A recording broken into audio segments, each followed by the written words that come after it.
13 अप्रैल 1984 ये वो दिन था जब भारत के वीर सैनिक ऑपरेशन मेघदूत को सफल करने के लिए बर्फ की मोटी चादर से ढकी सियाचिन की पहाड़ियों के लिए निकल पड़े थे। ये एक ऐसा ऑपरेशन था जिसे भारत के जाबाज सिपाहियों ने हजारों किलोमीटर की ऊंचाइयों पर एग्जीक्यूट किया था। वो ऊंचाई जहां ना कोई इंसान, ना कोई जानवर और ना कोई पेड़ पौधे पाए जाते थे। सफेद चादरों में लिपटी बर्फ की पहाड़ियों से सूरज की रोशनी टकराने के कारण अगर ज्यादा देर तक बर्फ को देखा जाए तो आंखें खराब हो सकती थी। यहाँ लड़ना तो दूर, सांस लेना भी एक बड़ी बात थी। ऊंचाई के कारण टेम्परेचर -70 डिग्री तक भी चला जाया करता था। ठंड इतनी थी कि शरीर की हड्डियां भी गल जाए। ऐसी कठोर और गंभीर परिस्थिति में भी भारत के वीर पीछे नहीं हटे और डटकर अपने लक्ष्य को पूरा करने के लिए आगे बढ़ते रहे। ऑपरेशन को पूरा करने के लिए इस वक्त भारतीय सैनिकों के सामने दुश्मन तो नहीं था, लेकिन दुश्मन के रूप में सियाचिन का डिफिकल्ट टेरेन और वहाँ की वेदर कंडीशन जरूर थी। पर खुद पर विश्वास रखते हुए सैनिक आगे बढ़ते रहे। इस ऑपरेशन के दौरान सभी सैनिकों को अलग अलग टुकड़ियों में बांटा गया था, जिससे वो सियाचिन ग्लेशियर के साल्टोरो रिज की सभी हाईएस्ट पीक्स पर अपना कंट्रोल स्टैब्लिश कर सके। लेकिन तभी एक तूफान आता है जो इंसानों पर कोई तरस नहीं करता। ये तूफान कोई ऐसा वैसा तूफान नहीं था, बल्कि बर्फ का एक ऐसा तूफान था जिसने भारतीय सैनिकों को चारों तरफ से घेर लिया था। इस तूफान के कारण इंडियन आर्मी का आर्मी हेडक्वार्टर से कनेक्शन टूट गया और भारतीय सैनिकों को बर्फ से होने वाली बीमारियों और परेशानियों ने घेर लिया। ऐसे में भारतीय वीरों के पास दो रास्ते थे। पहला, या तो वो गिव अप कर वापस लौट जाए, और दूसरा वो यही रहकर अपने देश की रक्षा के लिए अपने प्राण को न्यौछावर कर दे। लेकिन भारतीय वीरों ने दूसरा रास्ता चुना और सियाचिन पर अपने देश के नाम का झंडा हमेशा के लिए गाड़ दिया। भारत और पाकिस्तान दोनों देशों के लिए सियाचिन इतना इम्पोर्टेंट क्यों है, ये जानने से पहले आपको इस ग्लेशियर के बारे में जानना जरूरी है। सियाचिन एक ऐसा ग्लेशियर है जो ट्रांस हिमालयंस की ईस्टर्न काराकोरम रेंज में लोकेट करता है। ये ग्लेशियर पॉइंट NJ9842 के नॉर्थ ईस्ट में पड़ता है, जहाँ इंडिया एंड पाकिस्तान के बीच लाइन ऑफ कंट्रोल खत्म होती है। 76 किलोमीटर लंबा होने के कारण सियाचिन ग्लेशियर काराकोरम में लॉन्गेस्ट और वर्ल्ड के नॉन पोलर एरियाज में सेकेंड लॉन्गेस्ट ग्लेशियर माना जाता है। इस ग्लेशियर का north most point Indira call है, जो कि सी लेवल से करीबन 18,911 फीट ऊंचा है। इसका सबसे निचला हिस्सा भी 11,000 फीट ऊंचा है और हाईएस्ट मैन्ड पोस्ट की ऊंचाई 22,000 फीट ऊंची है। इन सब के अलावा सियाचिन ग्लेशियर को दुनिया के सबसे हाईएस्ट एंड कोल्डेस्ट बैटलफील्ड के रूप में जाना जाता है, जो वेस्ट में साल्टोरो रिज और ईस्ट में काराकोरम पर्वत श्रृंखला से घिरा हुआ है। सियाचिन भारत के लिए कई मायनों में जरूरी है। इस लोकेशन की स्ट्रेटेजिक इम्पोर्टेंस को देखते हुए ही भारत ने ऑपरेशन मेघदूत को लॉन्च किया था। अपनी ऊंचाई के कारण ये ग्लेशियर सेंट्रल एशिया में एक अहम भूमिका निभाता है, लेकिन भारत और पाकिस्तान के बीच इस ग्लेशियर की इम्पोर्टेंस इसकी बाउंड्री के कारण ही है। सियाचिन ग्लेशियर सेंट्रल एशिया को इंडियन सबकॉन्टिनेंट से अलग करता है। वही इसके एक तरफ पाकिस्तान की सीमा है तो दूसरी तरफ चीन की, जिस कारण अगर कभी भी पाकिस्तान सियाचिन पर कब्जा करता है तो पाकिस्तान को चीन से सीधी कनेक्टिविटी मिल जाएगी और साथ ही लद्दाख रीजन एंड ले श्रीनगर हाईवे पर पाकिस्तान की स्ट्रेटेजिक निगरानी भी बढ़ जाएगी, जिस कारण भारत के लिए एक सीरियस थ्रेट पैदा हो जाएगा। जिसका एक एग्जाम्पल हमें कारगिल वॉर के दौरान देखने को मिला था, जब पाकिस्तानी सैनिकों ने घुसपैठ कर कारगिल के कई स्ट्रेटेजिक पीक्स को कैप्चर कर लिया था। जनवरी 2020 में then army chief general Manoj Mukund Naravane ने सियाचिन को वह प्लेस बताया था जहां से चीन और पाकिस्तान की मिली भगत से भारत को सबसे अधिक खतरा था।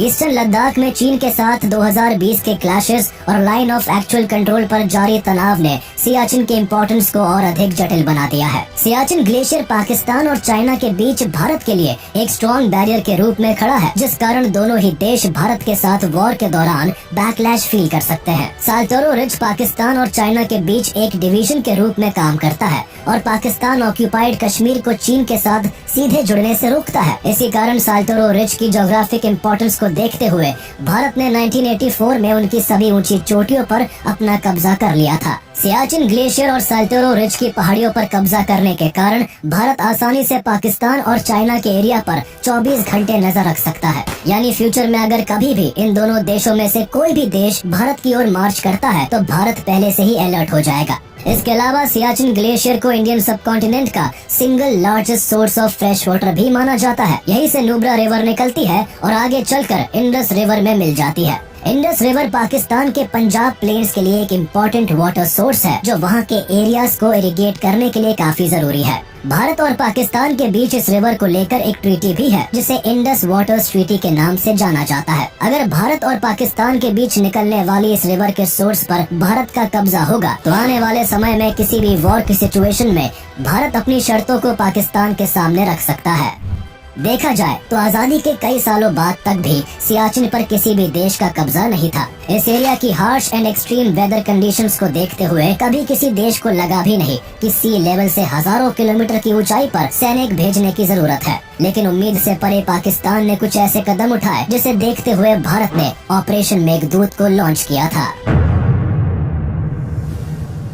सियाचिन डिस्प्यूट का बैकग्राउंड भी इसकी लोकेशन की स्ट्रेटेजिक इम्पोर्टेंस को देखते हुए ही हुआ। पाकिस्तान इस एरिया की इम्पोर्टेंस को काफी अच्छे से समझता था और इसी कारण उसने इस एरिया को अपना बनाना चाहा। लेकिन तभी बीच में भारत आ खड़ा हुआ। दरअसल हुआ यूँ था कि आजादी के बाद भारत और पाकिस्तान के बीच जब पहला वॉर हुआ तो युद्ध पर विराम लगाते हुए दोनों देशों के बीच 1949 में कराची एग्रीमेंट साइन किया गया। इस एग्रीमेंट के हिसाब से दोनों देशों के रिप्रेजेंटेटिव्स ने जम्मू एंड कश्मीर के मैप्स पर साउथ में मानावर से लेकर नॉर्थ में खोर तक एक सीज फायर लाइन तय की, जिसके हिसाब से दोनों देशों की एग्जैक्ट बाउंड्री तय की गई। लेकिन बाउंड्री बनाते समय दोनों ही देशों ने अंग्रेजों की तरह सियाचिन वाले एरिया को इग्नोर कर दिया, जिसका कारण वहाँ का extreme weather conditions and difficult terrain ही था। हालांकि इसके बाद 1965 में एक बार फिर इंडिया पाकिस्तान वॉर हुआ।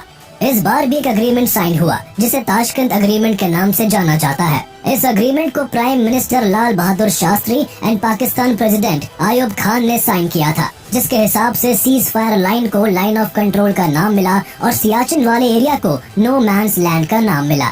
इसके बाद एक बार फिर भारत और पाकिस्तान के बीच 1971 में वॉर होती है, जिसके बाद 2 जुलाई 1972 को दोनों देशों के बीच एक पीस ट्रीटी साइन की जाती है, जिसे शिमला एग्रीमेंट के नाम से जाना जाता है। इस एग्रीमेंट के हिसाब से दोनों देशों ने नॉर्थ में NJ 9842 पॉइंट तक अपनी बाउंड्री को एक्सेप्ट किया और उसके बाद वाले एरिया यानी सियाचिन ग्लेशियर को किसी भी देश के मैप में लोकेट नहीं किया गया और इन्हें अनमार्क्ड छोड़ दिया गया। हालांकि इस वक्त भारत 1947 के Jammu and Kashmir accession agreement और 1949 के कराची एग्रीमेंट के आधार पर सियाचिन वाले एरिया पर अपना दावा करता है, जो NJ 9842 से आगे सीज फायर लाइन को नॉर्थवर्ड्स टू द ग्लेशियर्स तक डिफाइन करता है। दूसरी ओर पाकिस्तान साल्टोरो रिज से आगे और सियाचिन से आगे के एरिया को अपना क्लेम करने के लिए इसको अपने हिसाब से इंटरप्रेट करते हुए बताता है कि सियाचिन से नॉर्थ ईस्ट वर्ड्स तक उसका एरिया है। इस बीच पाकिस्तान कई बार इस बात का दावा करता रहा कि उसकी बाउंड्री लाइन केवल पॉइंट NJ 9842 पर ही खत्म नहीं होती, बल्कि नॉर्थ में काराकोरम पास तक जाती है, जो चाइना की बाउंड्री पर पड़ता है। पर भारत इस बात को मानने के लिए तैयार नहीं था। भारत का मानना था कि सियाचिन वाला एरिया वैकेंट है और वहाँ किसी का कब्जा नहीं है और पाकिस्तान की बाउंड्री केवल साल्टोरो रिज तक ही है। इस डिस्प्यूट को कई सालों तक नहीं सुलझाया गया, लेकिन तभी कुछ ऐसा हुआ जिसने भारत को शॉक कर दिया।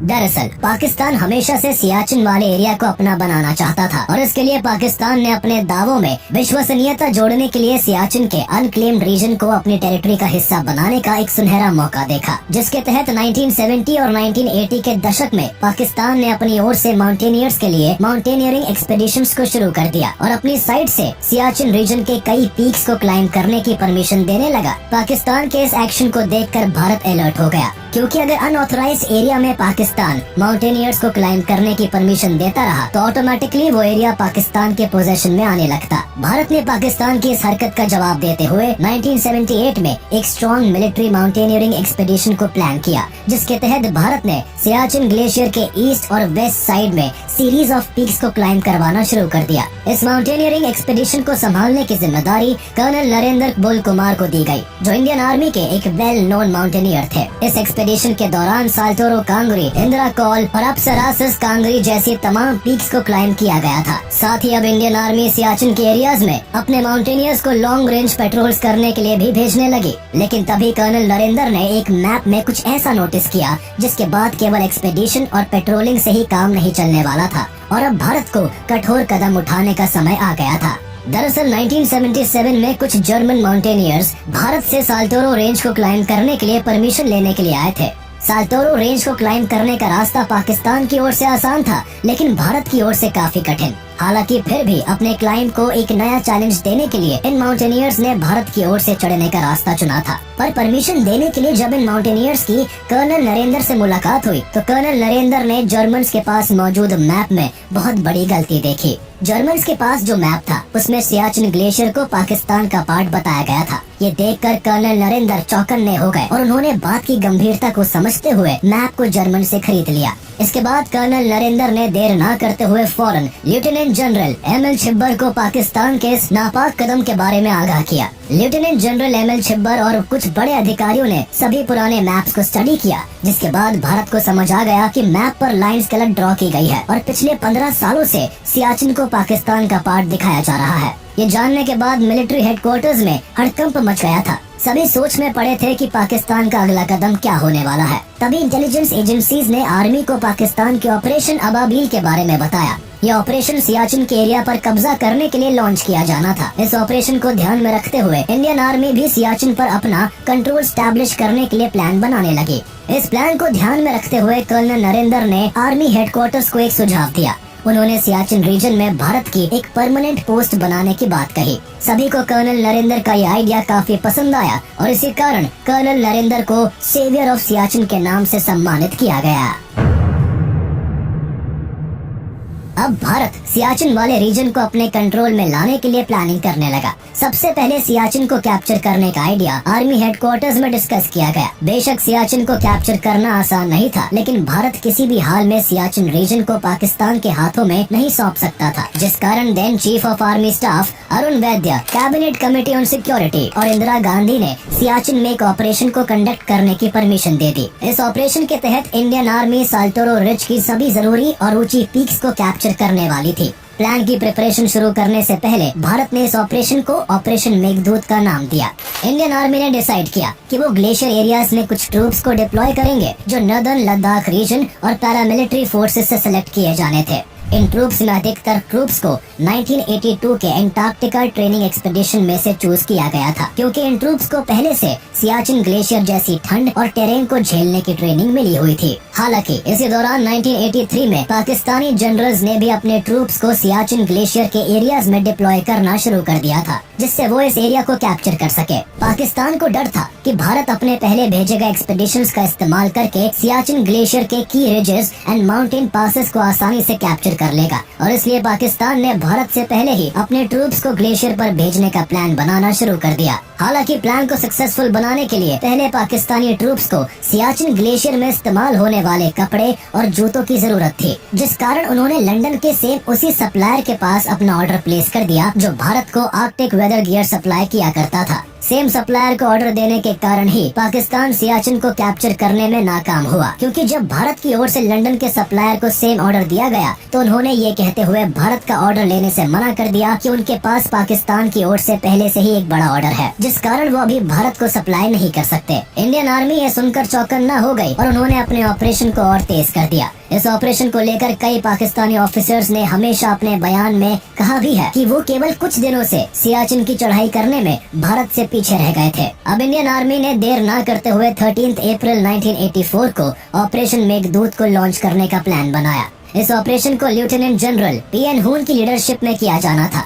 इस ऑपरेशन के तहत साल्तोरो रिज पर कब्जा करने का काम 26 सेक्टर के कमांडर ब्रिगेडियर विजय चन्ना को दिया गया था, जिन्हें 10 से 30 अप्रैल के बीच ऑपरेशन शुरू करने का काम सौंपा गया था। कमांडर ब्रिगेडियर विजय चन्ना ने अपने ऑपरेशन को शुरू करने के लिए 13 अप्रैल का दिन चुना, क्योंकि उस दिन बैसाखी का दिन था और पाकिस्तान कभी ये नहीं सोच सकता था कि भारत बैसाखी के दिन किसी ऑपरेशन को लॉन्च कर सकता है। ऑपरेशन को कंडक्ट करने के लिए इसकी प्रिपरेशन ट्रूप्स एंड सप्लाईज को एयरलिफ्ट करने के साथ शुरू हो गई। सप्लाईज को एयरलिफ्ट करने का काम इंडियन एयरफोर्स ने संभाला था। इस ऑपरेशन को स्टार्ट करने से पहले सभी ट्रूप्स को कई हफ्तों की ट्रेनिंग प्रोवाइड की गई थी। इस ट्रेनिंग में सभी ट्रूप्स को ice craft, snow craft, survival, physical fitness और मेंटल रोबस्टनेस जैसी स्पेसिफिक चीजों की ट्रेनिंग मिली थी। इस ऑपरेशन की leadership lieutenant general Manohar Lal Chhibber, lieutenant general PN Hoon and major general Shiv Sharma को सौंपी गई। ऑपरेशन मेघदूत का प्राइमरी ऑब्जेक्टिव पाकिस्तानी आर्मी को सियाला एंड बिलाफोन ला को कैप्चर न करने देने का था। इस ऑपरेशन के तहत साल्टोरो रिज के 4 इम्पोर्टेंट पासेस को कैप्चर किया जाना था, जिनमें सियाला, बिलाफोन ला, ग्योंग ला एंड चुलुंग ला शामिल थे। इन सभी पासेस को कैप्चर करने का मतलब था इंदिरा कॉल पर कंट्रोल, जो सियाचिन का नदर्न मोस्ट पॉइंट है। पाकिस्तान को रोकने के लिए इन सभी पासेस को कैप्चर करना काफी जरूरी था और इसी कारण भारत ने कड़ी ठंड में भी इन पासेस को कैप्चर करने के लिए अपनी जी जान लगा दी। ऑपरेशन शुरू करने से पहले सभी ऑफिसर्स को उनका टास्क सौंपा गया। जनरल पीएन हून ने नदर्न कमांड और 15 कॉर्प्स को साल्टोरो रिज पर तैनात किया था। लद्दाख स्काउट्स और 4 कुमाऊं की भी एक टीम को MI8 यूनिट एयरफोर्स के चीता हेलीकॉप्टर्स के साथ तैनात किया गया। कई चेन ऑफ कमांड्स बनाई गई। लेफ्टिनेंट कर्नल पुष्कर चंद को टास्क फोर्स कमांडर बनाया गया और उनके साथ थे कैप्टन संजय कुलकर्णी, जो 4th कुमाऊं से बिलाफोन ला तक के हेड थे। Major AK Bahuguna Ladakh scout से सिया ला को हेड करने वाले थे और lieutenant colonel DK Khanna Gyong La में 19 कुमाऊं के साथ जाने वाले थे। इस पूरे ऑपरेशन का मेन टारगेट इंदिरा कॉल था, जो भारत के लिए सबसे जरूरी था। ऑपरेशन के फर्स्ट फेज में 13 अप्रैल को सुबह 5:30 बजे सबसे पहले चीता हेलीकॉप्टर ने कैप्टन संजय कुलकर्णी और मेजर RS संधू के साथ बेस कैंप से बिलाफोन ला के लिए उड़ान भरी। हालांकि बिलाफोन ला पहुंचने तक विजिबिलिटी काफी कम हो गई थी और टेम्परेचर भी काफी कम था, लेकिन फिर भी हेलीकॉप्टर ने एक-एक करके पूरे 17 राउंड्स मारे और दिन तक सभी इंडियन ट्रूप्स को बिलाफोन ला तक पहुंचा दिया। सभी उड़ान भरने वाले हेलीकॉप्टर्स में एयरफोर्स के IL-76, AN-12, AN-32, MI-17, MI-8 और चेतक हेलीकॉप्टर शामिल थे।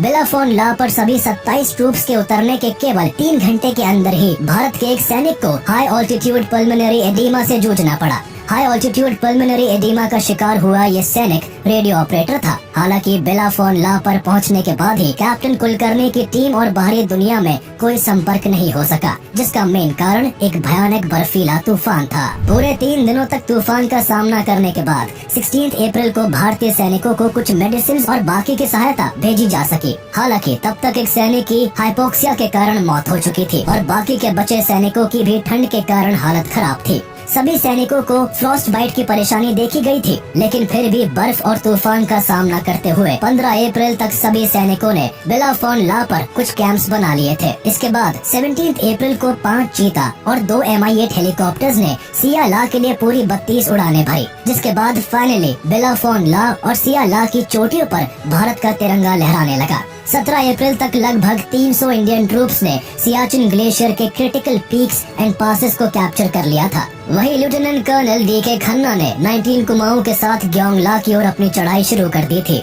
इस चढ़ाई को धीरे गति से किया गया क्योंकि ग्योंग ला साल्टोरो रिज की सबसे ऊंची और खतरनाक पीक थी। इसे कैप्चर करना भी आसान नहीं था, लेकिन अपने विश्वास और मेहनत के साथ सभी लगातार अपने गोल की ओर बढ़ते रहे। चढ़ाई कर रहे सभी ट्रूप्स को लगा था कि वो जून के पहले हफ्ते तक ग्योंग ला को कैप्चर कर लेंगे, लेकिन 17 अप्रैल को ही पाकिस्तानी आर्मी का भी सियाचिन पर चढ़ाई करने का समय था, जिस कारण अब इंडियन आर्मी के ट्रूप्स उनकी नजरों में आने लगे थे। वैसे पाकिस्तान को इंडियन आर्मी के बारे में रेडियो यूज करने के कारण पहले ही पता चल चुका था। वो ऐसे कि जब भारत का एक जवान ठंड के कारण शहीद हो गया तो ट्रूप्स ने आर्मी हेडक्वार्टर से संपर्क करने के लिए रेडियो का इस्तेमाल किया था, जिससे जवान की बॉडी को सही समय पर सम्मान सहित विदा कर दिया जाए। सभी सैनिक जानते थे कि ऐसा करने से पाकिस्तान को उनकी भनक लग जाएगी, लेकिन फिर भी उस वक्त उनके लिए जो जरूरी था उन्होंने वही किया। भारतीय सैनिकों के इस एक्शन से जिस बात का डर था वही हुआ। पाकिस्तान को उनकी मूवमेंट के बारे में पता चल गया था और उन्होंने साल्टोरो रिज के साथ बिलाफोन ला पर कब्जा करने के लिए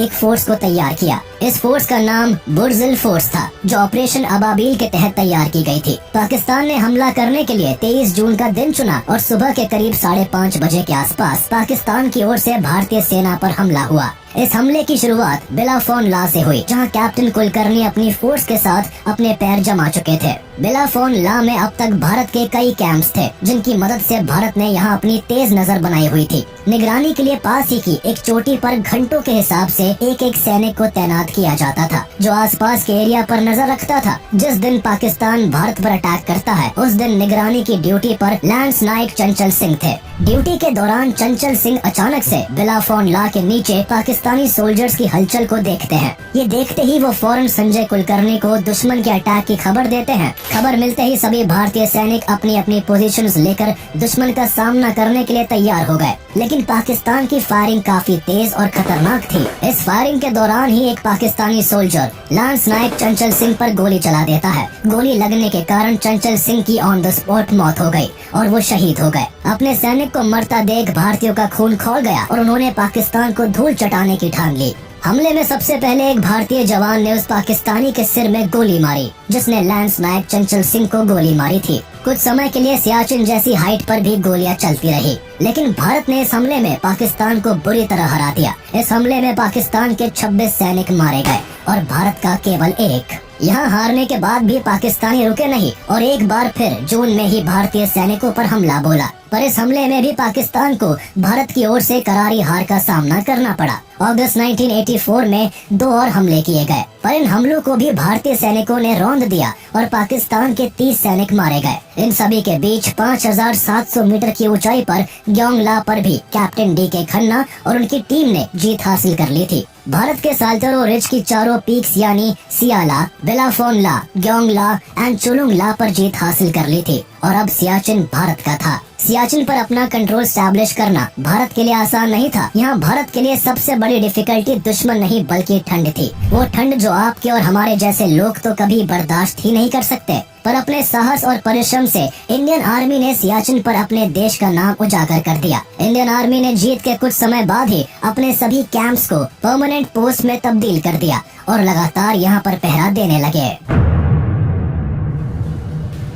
ऑपरेशन मेघदूत भारतीय सेना और सियाचिन के हॉस्टाइल एनवायरनमेंट के बीच एक ऐसी जंग थी जिसमें दुश्मन की गोलियों से ज्यादा वेदर कंडीशंस और ठंड के मारे हमारे जवान शहीद हो गए। इस ऑपरेशन के बाद पाकिस्तान ने सियाचिन को कैप्चर करने के लिए कई अटेम्प्ट्स किए, लेकिन भारतीय सैनिकों ने ऐसा होने नहीं दिया। हालांकि अप्रैल 1986 में पाकिस्तान आर्मी बिलाफोन ला के साउथ में सियाचिन ग्लेशियर की सबसे ऊंची चोटी पर कंट्रोल स्टैब्लिश कर वहां मिलिट्री पोस्ट को सेटअप कर कायद पोस्ट बनाता है। लेकिन पाकिस्तान के इस दुस्साहस के जवाब में भारतीय सेना ने जून 1987 में ऑपरेशन राजीव को लॉन्च किया और एक बार फिर पाकिस्तानी फोर्स को मार भगाया। इस ऑपरेशन को लीड करने वाले नायब सूबेदार बाना सिंह के सम्मान में कायद पोस्ट का नाम बदलकर बाना टॉप कर दिया। एक बार फिर 1987 में ही पाकिस्तानी आर्मी के ब्रिगेडियर जनरल परवेज मुशर्रफ ने कायद पोस्ट को दोबारा से अपने कब्जे में लेने के लिए ऑपरेशन कायदत को लॉन्च किया। लेकिन इस बार भी भारतीय सैनिकों ने ऑपरेशन वज्र शक्ति को लॉन्च किया और पाकिस्तान को मुंह की खानी पड़ी।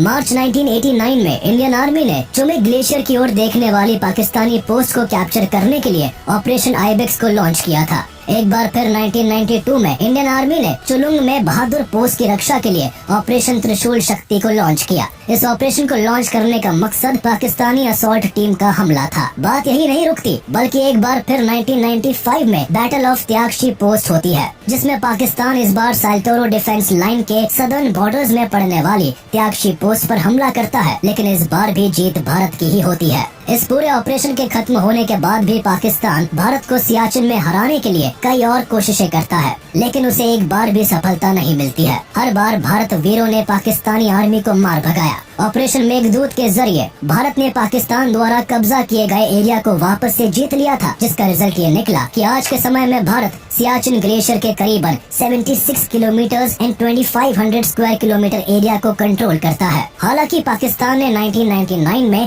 कारगिल वॉर को भी इसी उम्मीद में छेड़ा था कि शायद वो सियाचिन को भी कैप्चर कर सके, लेकिन रिजल्ट तो आप सबको पता ही है। इस वॉर में भी पाकिस्तान को मुंह की खानी पड़ी थी।